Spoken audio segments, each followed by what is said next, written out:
He fired me, so I took his mansion. He looked at me from across his vast mahogany desk, a smug grin plastered on his face.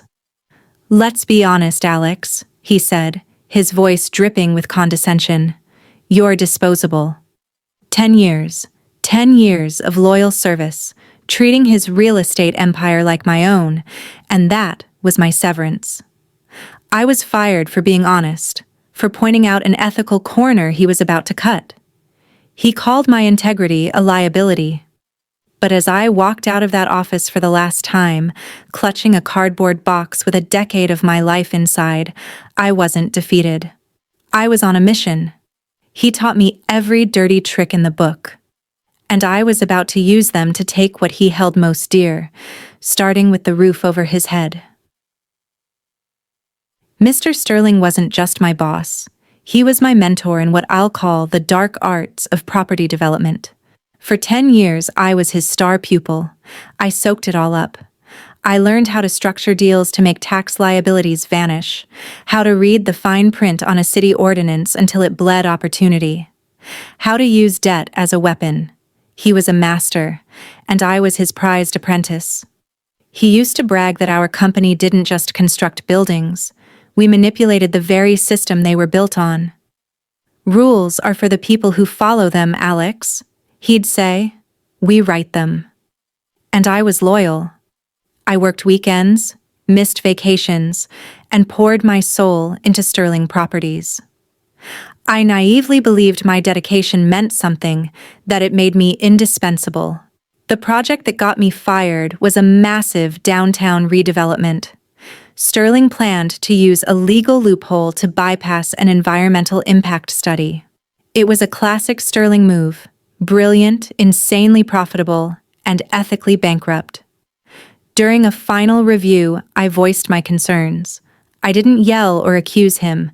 I simply stated that the risk from public backlash and potential lawsuits was too high. I suggested a slightly less profitable, but more secure, alternative. He listened, nodding slowly, and the next day, I was in his office for that final conversation. He told me my problem was that I'd started to believe in the rules. "You've lost your edge, Alex. You've become one of them," he sneered. "A disposable part." He gestured to an empty box on the floor. "Clean out your office." And just like that, a decade of my life was erased in under 5 minutes. That first week, I was adrift. The anger was a roaring fire, but I knew anger without a plan is just noise. Then, one night, sifting through old files I'd instinctively backed up over the years, I found it. My own meticulous research on Sterling's personal portfolio. I'd personally helped him structure the loans for his crown jewel, a sprawling, gaudy mansion he called the Sterling Standard, a monument to his own ego, all glass walls and gold-plated faucets. And I remembered the secret. The mansion's real foundation wasn't concrete, it was debt. Sterling, in his infinite arrogance, had secured the mansion against a massive, high-risk commercial loan. He was using his own home as collateral in a gamble on a volatile market, a strategy he'd taught me himself. He was so over-leveraged that one significant tremor in the market could bring his entire house of cards down. That's when I knew what I had to do. My revenge couldn't be a quick, emotional outburst. It had to be a long game, a patient, methodical dismantling of his life. So I took a quiet, unassuming job in the analytics department of a rival firm. It was a step down, but it gave me what I needed: access to market data, financial systems, and a way to stay completely off Sterling's radar. For the next 18 months, I became a ghost. I lived like a monk, saved every penny, and cashed out my own small investments. I built a war chest, and I watched. I tracked the markets, the specific commercial bonds his loan was tied to, and I waited for the storm I knew was coming. The first sign of trouble was a downturn in the commercial real estate market. Then came an interest rate hike. It was the tremor I'd been waiting for. I saw it all happening in the financial data long before it hit the news. Sterling's high-risk bet was souring. The bank called in the loan and he couldn't cover it. Suddenly, the Sterling Standard wasn't a monument anymore. It was a liability headed to a foreclosure auction. The day of the auction was gray and overcast, a perfect backdrop. It was held on the courthouse steps, a very public stage for a private downfall. I saw Sterling there, huddled with his lawyer, his face pale and strained. He looked smaller without his mahogany desk to hide behind. He was scrambling, trying to set up a proxy bidder to buy back his own house through a shell company. He didn't even see me at the back of the small crowd. To him, I was just another face. The bidding started. The bank made its opening bid. Sterling's proxy countered. Back and forth, the price crept up. The auctioneer droned on.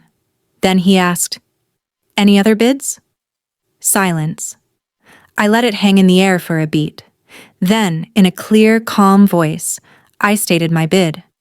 It was a huge jump, calculated to be just high enough to be painful, but low enough that I could still afford it. Sterling's head snapped in my direction. His eyes widened, first with confusion, then with dawning, horrified recognition. His lawyer whispered frantically in his ear. He looked like he'd been punched in the gut. "Do I have another bid?" the auctioneer asked, looking at Sterling's guy. Panicked silence. They couldn't match it. Sterling had stretched himself too thin for too long. "Going once," the auctioneer called. Sterling just stared at me, his mouth agape. Going twice. The finality of it hung in the air. This was the culmination of almost 2 years of my life. Sold. The gavel cracked, the sound echoing off the stone. To the gentleman in the back. I'd won. I owned his house. A week later, I drove up the winding driveway to the mansion. Some messages you have to deliver in person. I walked past the marble fountains, up to the ridiculously oversized front doors, and rang the bell. Sterling answered the door himself, wearing a silk dressing gown but looking absolutely ragged. The smugness was gone, replaced by a hollowed-out fury. "What do you want, Alex?" he spat. I just smiled. A cold, quiet smile. "Just delivering some mail," I said, holding up the official eviction notice. "It seems your landlord wants you out, and as it turns out, that's me." I watched the color drain from his face as he finally understood. This wasn't a random financial loss. It was a targeted strike. I had used his own playbook against him. He stammered, "You can't do this." "Can't I?" I said. "You taught me how. You taught me that everyone and everything is either an asset to be acquired or a liability to be disposed of. You decided I was a liability. I decided your house was an asset." I taped the notice to his ridiculous, oversized door and walked away, without looking back. Walking through the empty, cavernous rooms of that mansion felt strange. All the gold fixtures just looked tacky. The sheer scale of it felt lonely. That's when I realized owning Sterling's house was never the real goal.